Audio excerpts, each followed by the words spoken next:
Welcome back to another episode of Right Here in Mass. Joining me today is Nick Moniz, who oversees the entire Boston Hub complex, which is a multi-concept venue adjacent to TD Garden and North Station, anchored by Banner's Kitchen and Tap.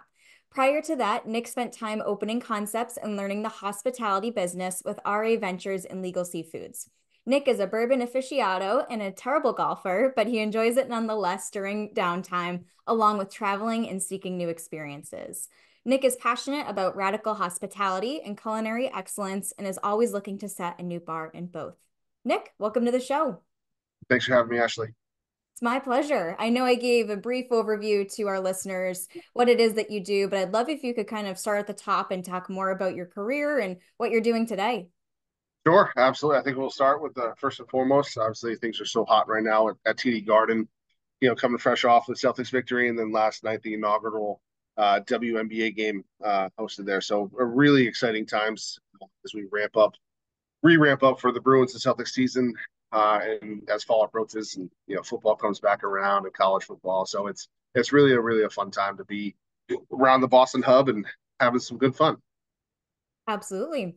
And with that, could you talk more about your role specifically, what you do, and kind of how you got led into it? Sure. Honestly, it's been a whirlwind. I've always been an operator going back to uh, childhood. My father worked for Coca-Cola, bought a liquor store when I was in high school. Mom owned a bakery. So, looking back at the childhood, that's where it all started anyway. Obviously, I've always been, front of house, bartending, food and beverage, and it's always been kind of in my blood, if you will. Went to school, University of Rhode Island, had a unique opportunity to come up to Boston and work for Legal Seafoods, opened up a few concepts for them, and most notably left them and started working with RA Ventures for 110 Grill and Aviva Trattoria. So had some great you know learning everything from seafood to pizza to pasta to American pub. So really just well versed and came on board to Delaware North and Patina Restaurant Group in shortly after the pandemic. Unique opportunity to open up Hub Hall. Hub Hall is unlike anything I've ever done. 16 different food vendors in there, the best of Boston. Some heavy hitters with Greco. Obviously when we first opened, we had Boston Soup and Real House Oyster Bar with Charlie Lorner and the Navy Yard Hospitality Group. Smoke Shop Barbecue was involved.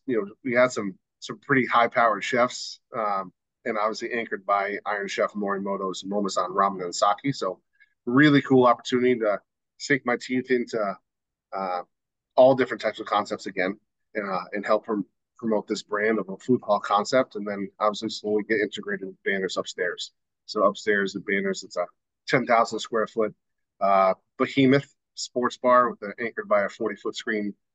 We call it the dream screen. So again, going back to sports and food, and nothing better. So Absolutely. And for anyone who hasn't been to Banners, which Banners is one of my favorite places, I think it's such a ah, fun experience. you're just I'd saying that. I'd love if you could just talk more about it. I mean, whether you're coming from a concert or a sports game or whatever it might be, it's just such a fun spot. So could you kind of explain more about it and kind of lay the land for people who might not have been there yet?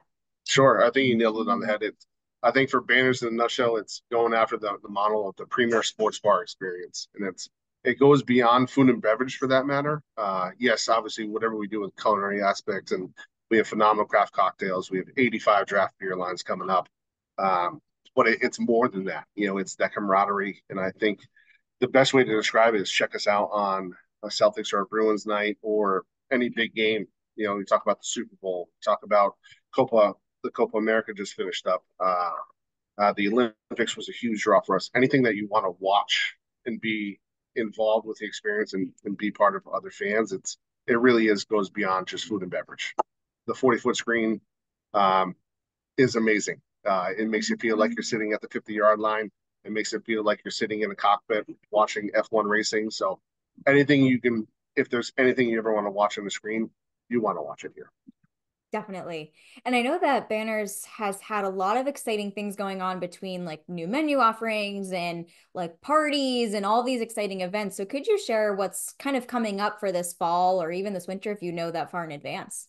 Sure, absolutely. I just got off our marketing call not too long ago, so it's as I might go a little bit quick because it's just keeps on going. I apologize, and I get really excited about it, so I talk a lot with my hands, and I get just excited about overall. So obviously, with college football starting back up, week 0 is this Saturday. So 4 games. We're partnering with Twisted Tea. We're doing a Twisted Tailgate package where it'll be a prefix menu, center cut table. Enjoy some Twisted Teas and obviously our new menu design. Fast forward, we're always leaning into our eat and play packages with Top Golf. We have 3 beautiful swing suites in here. We just ordered brand new sets of clubs. So obviously, for those guests that are looking for more more outside of food and beverage and eat and play, those packages are available daily. Then we're also putting together some daily tournaments that with some pretty kick-ass prizes, new golf bags, Pro V1 golf balls, and so on and so forth. And obviously, the big tickets will be tickets to the PGA Championship for the people who win. So a lot of stay tuned for those. And then obviously looking ahead for the Sunday, the tailgate experience. We're putting together a pretty remarkable brunch program coming up together, which will intertwine breakfast items, lunch program items, and then things that you would love to see at a traditional tailgate. Outside of going to Gillette, we want to make it feel like it's a home run for you.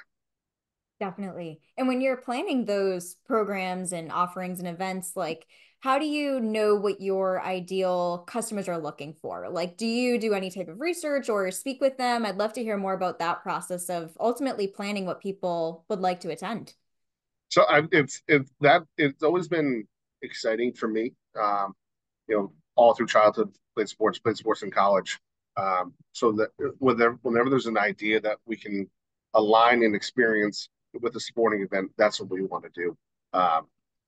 And it's easy when you're passionate about it, I think. So for me, it's a natural reflection of the sports and food. I love it all. So how can we reinvent the wheel and make it something different is always obviously we have failed more times than we have put together some victories, but it's you celebrate those wins and you keep pushing and you can't be afraid to fail because you're not going to try new things and that's one thing that we have learned since the pandemic is you have to adapt, you have to try new things. People are looking for experiences like that, and just keep it fun and invigorating.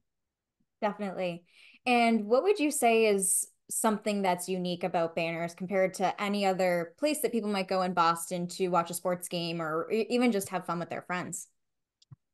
Everything we do, to be honest, anchored by that 40-foot screen TV. I cannot, not many places boast that. And obviously it is our baby. It is a lot of, TLC goes into maintaining that. And obviously we thrive with it. It's a huge space, 580, close to 600-person capacity. So, again, makes it spread out, and it's a premier experience. The elevated offerings, we talked about radical hospitality. Although I don't really have the definition of that, I know what it's not. It's one of those things that everything we do is guest experience first, and obviously with excelling in the culinary aspect too, it's a good partnership and cohesion. Definitely. And I'd love to talk more about your experience in hospitality directly. I mean, for anyone who's listening to this episode and is interested in pursuing any type of career within the industry, what's something you learned or what's advice that you have for them with getting started? It's if you love hosting, and I think at the end of the day, that's where it starts. For me, obviously I have a degree in finance and accounting in the background. For me, that's just sitting in an office and crunching numbers all day. It just wasn't it. It's different every single day. That is the beautiful thing about it. It's controlled chaos. So getting comfortable with not knowing what is going to happen, but trying new things and meeting new great people from all walks of life. So that's what keeps me going. And if you're passionate about that, if you're passionate about hospitality, passionate about putting smiles on people's faces through experiences, that's what it's all about. Yes, I love that. And with your position as general manager, could you share more about what it is that you do or what your day-to-day might look like, knowing that this probably depends on the day itself and what's going on?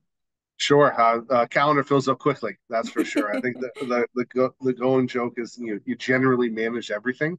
um it's loosely defined. Some days I have to put my engineering ball cap on and making sure that cubic metrics of feet per air per second is good for the HVAC, so people are comfortable. Other days it's the marketing hat, which I'm putting together new events going on and looking 30, 60, 90 days out. Some days it's, scheduling and P&L acumen. So it's really well rounded. I think it's one of those things if you want to uh, earn an MBA in the field, I think hospitality is the right way to do it. So you get a little bit of everything. Great advice. And what would you say is coming next for Banners, like in the next year or even next few months? I know you have all these exciting events and programs, but do you see any innovation happening or just new changes that could really continue to make a great experience for your customers and guests? Without a doubt. And obviously, as we, for so long, the West End has always been, geared towards TD Garden, Bruins and Celtics and concerts. And as we expand our reach and expand our footprint, we want to lean more into the ancillary sports, I call them, F1, soccer, uh, everything across the sun. And then leading into other fun events. You have Oktoberfest. How can we partner with the NFL and do something for Breast Cancer Awareness Month? How do we lean more into Boston specific ideas and concepts and have some fun with it for the seasonality of everything? Oktoberfest is be a huge opportunity for us and turn it into a brew house and have some fun and bring in some authentic German beer and have some fun with that.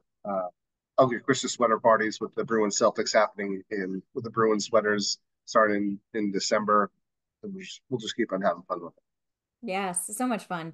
And with that, I'd love to hear more about the menu, which of course changes consistently to kind of Yeah, have these fresh offerings for people. But what would you say is like your top favorite items on the menu, or what do you find that your guests consistently enjoy?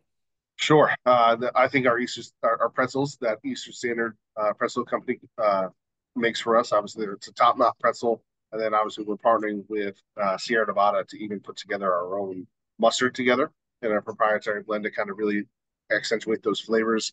Another great option is our championship ring, which is just a huge stack of onion rings. People love that every day, and I honestly think our smash burger can compete against In-N-Out out in California. I love that. What would you say is something that you truly enjoy about Boston itself? Like, what do you think makes Boston the perfect location for Banners? I mean, it's a sports mecca. They say that Green Bay's title town. Let's be real. They can't compete with what we do in New England. So especially in Boston. Kudos to the Celtics, New England Patriots, and Bruins. So obviously, I think we're the real title town. So when you're a sports bar, I think being in the mecca makes it all happen. Definitely. And with that, I mean, with so many exciting events going on within the city that brings people to Banners, I can imagine that it probably is very exciting to have that many people there, but also a little bit overwhelming to kind of juggle the influx of crowds. And so, how have you found a way to achieve that, to kind of successfully get people in without feeling overwhelmed with all these people kind of coming in? Sure. I think it goes along with our premier sports bar. So we do a really good job at controlling our doors. And it starts with training. Like honestly, without our staff, uh, we wouldn't be anything. So obviously they are well versed, well coached, well identified to how to provide safe alcohol service. I think it starts there with anything, especially in the sports bar aspect. Um, but obviously it keeps them creative as well. So when Toronto's in town, like how much Canadian whiskey can we bring in? So it's just Mm. I think we adapt a little bit. We tweak to kind of cater to the crowds as much as we can. The premier experience is we want people to enjoy it. We're not going to overcrowd. We're gonna be very cautious. If you look around, I would love to get you some photos and invite you in. It's a very pretty space, to say the least, and we like to keep it that way. Yes, absolutely. And you just brought up a great point, which I didn't even think about, which is thinking about the visitors that are coming. Mm-hmm. So, people from other areas who are coming to see their favorite performer or their favorite sports team. And I think that's something that is really great to keep in mind is just not only how you can cater to the hometown team, but also the people who are coming in for those events. Without a doubt. And I think our biggest, example is that is the Super Bowl, right? Although we want the Patriots to be in every single year. Last year with Kansas City, Chef Ander brought in Kansas City dry rub and made his own unbelievable Kansas City style brisket. Uh, so things like that we really have some fun with. Definitely.